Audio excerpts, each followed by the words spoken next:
Hello friends! Another thing I wanted to tell you guys about Anadrol. Some people were asking me whether Anadrol was useful when I was a competitive arm wrestler or whether other arm wrestlers use Anadrol. Which is an interesting question. I know most people are not that interested in arm wrestling, but it's become more popular with Juji and Tom, or Juji Mufu, and Nick Strength and Power and so on. So I'm always happy to talk about arm wrestling.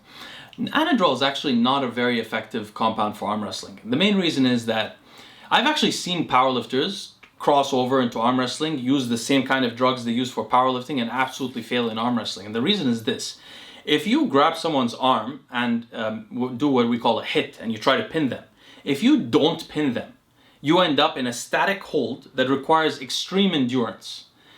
So what happens in that hold is, if you have a lot of nitrogen, sodium, and water, you'll get a pump.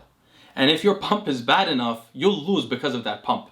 So Anadrol does that to people. So it's not really useful for arm wrestling specifically, unless you absolutely know that you're going to defeat the person with the first hit. So if you're not going to do that, it's really a problem. And then also arm wrestlers have weight classes, so sometimes they're trying to affect their weight and so on. But if they don't have weight classes, they're always trying to reduce the amount of water, sodium retention, all of that in their body, so they don't get these pumps, so they have the most endurance possible. So they'll take like testosterone propionate instead of cypionate or instead of enanthate, and not just because of the water issues, but because of the pump issues.